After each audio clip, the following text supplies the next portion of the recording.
progressive lawmakers across the U.S. say mobility is a human right and want their residents to be able to freely move around their cities, no matter their income. By Ben Kesslin and Ludwig Hurtado. Michelle Wu, a city council member in Boston, wants everyone to ride for free on subways and buses that crisscross the region.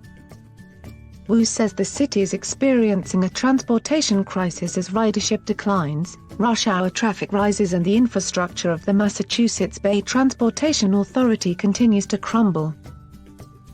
The Transportation Authority needs salvation and money for repairs, commuters and local transit advocates say, but instead of raising fares beyond the $2.90 it costs now if you pay for a subway ride in cash, Wu thinks a solution may lie in dropping fares altogether.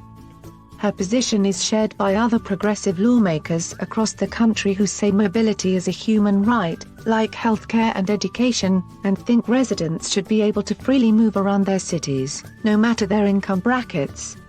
They propose eliminating fares on city buses, light rail and trains to achieve their vision of universal mobility.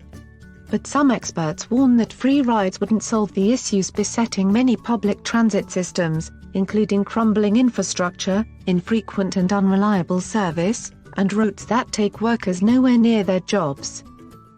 City, Missouri, could become the first major city to eliminate bus fares in June under a proposal in the budget the city council is expected to approve by the end of March.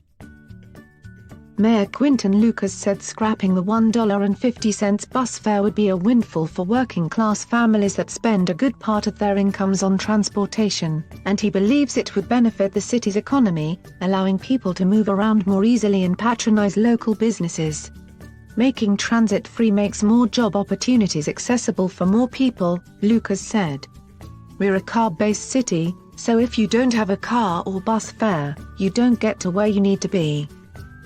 The city would lose $8 million a year on fare-free transit, but Lucas insisted that it would not be a significant amount of Kansas City's $1.7 billion budget. By not paying for maintaining and using a fare collection system, the city would save about $3 million a year, leaving Kansas City officials to come up with only $5 million to cover losses, Lucas said. He said critics rarely ask where the money comes from for other projects, like the hundreds of millions of dollars spent each year on building and maintaining streets or the $325 million to renovate Arrowhead Stadium, where the Kansas City Chiefs play. That costs us and local government tens of millions of dollars a year, he said. So I think the real question people have to ask is, do we care about the public? Robbie McKinnon, CEO of the Kansas City Area Transportation Authority, said public transit is the glue that holds a community together. The return on investment for social justice, compassion and empathy far outweighs the return on investment for asphalt and concrete, he said. The Kansas City Transit Authority partnered with the Center for Economic Information at the University of Missouri-Kansas City to analyze the economic impact of the proposed zero-fare policy. The study found that free transit would increase Kansas City's regional gross domestic product by more than $13 million a year and improve the livelihoods of regular riders, along with new riders encouraged to try public transit without the fare barrier. But those living paycheck to paycheck, as most Americans are, even an additional $50, the cost of a monthly bus pass, per month of income can make the difference in deciding which bills to pay, the study said. Kansas City has embarked on similar but smaller experiments before. In 2017, it made transit free for veterans and the next year for 9th to 12th graders in 4 major school districts. While advocates have championed the move, they say fare-free policies aren't enough if transit isn't accessible. Comparing 100 metropolitan areas of similar size to Kansas City, a 2011 report from the Brookings Institution found that Kansas City's transit system was among the 10 worst at connecting workers to their jobs, with only 18% of jobs in the metropolitan region accessible to job seekers by commutes of less than 90 minutes. For that reason, city leaders should not look at eliminating fares as a panacea for transit problems, said Haley Richardson, a spokeswoman for Transit Center, a non-profit group based in New York City that works to improve public transit around the country. A bus that comes once an hour that's free isn't useful to people, Richardson said. The way we make transit useful to people is by making it come frequently and reliable. Instead of eliminating fares, Richardson said, cities need to prioritize creating transit systems that actually serve their customers. The best scenario would be cities where buses arrive every 5 minutes in dedicated lanes and a country where most Americans can walk to transit. What's holding transit in the US back is largely its bad service, she said. If Kansas City has $8 million to spend on transit, Richardson said, it would be better spent on improving quality. Without better service, free transit would do little to ease car congestion and help the environment, she said. We reduce emissions by getting more people to ride transit, said Richardson, who isn't convinced free transit will increase ridership. Wu said better and free transit is an environmental necessity. When her office surveyed Boston youth about how they'd like to travel in the future, the majority said they wanted to use cars because public transit was expensive and unreliable. If we are talking about climate change being a problem we need to fix, and we are still not doing everything today to make sure people today, and especially our young people, are enjoying and experiencing transit at the level they deserve, we are in a lot of trouble, she said. Stances like Wu's and Lucas are coming at a time when fare costs have been increasingly scrutinized around the world. Mass demonstrations swept Chile last fall after a group of students purposefully evaded fares in protest of a 4% fare hike.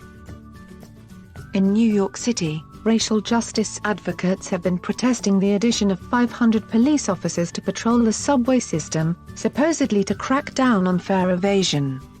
The New York Metropolitan Transportation Authority says it will save over $200 million that is lost to evasion in 4 years, but will spend around $249 million to pay the officers enforcing fares over the same period. Activists say the added officers serve only to further criminalize the city's poor, as well as black and brown people, who were disproportionately targeted in fare evasion arrests and will be affected the most. Decolonize This Place, a group leading major protests against the addition of police officers, calls for free transit in its demands. But it remains unclear how much of a boon free transit would be to ridership levels. In France, the city of Dunkirk experienced up to an 85% increase in ridership on bus routes after eliminating fares in 2018, but Richardson said transit systems in much of Europe are far more robust than in the US, making it difficult to compare the two. Still, she acknowledged, free transit would be massively beneficial to low-income subway riders. But cities should consider alternatives to eliminating fares, Richardson said, suggesting that they decriminalize fare evasion, make sure fare inspectors are unarmed, offer low-income residents fare passes and provide all-door bus boarding to speed service. If Kansas City implemented those changes, it would improve service and guarantee mobility to more people while providing much-needed revenue to the public transit system, she said. Lucas, the mayor, said he believes zero-fare transit is one of many policies that can address racial inequality in a city still grappling with a legacy of segregation. To this day, a dividing line, Troost Avenue, segregates much of the city's population, with primarily black residents east of Troost and white residents west of it. The annual average household income one block east of Troost is $20,000 less than it is one block west of the line, said Brent Never, a public affairs professor at the University of Missouri-Kansas City, adding that in some zip codes on the east side, people live 15 years less on average than in areas west of Troost. But some transit experts are skeptical about how much free buses could collapse decades-long racial disparities in Kansas City. Wu of Boston said the zero-fare proposal is gaining steam there, even though the Massachusetts Bay Transit Authority says it gets one-third of its $2.2 billion annual budget from fares. This would be life-changing in terms of the opportunities it would open up, particularly for residents who are faced with the cost of being poor right now, she said.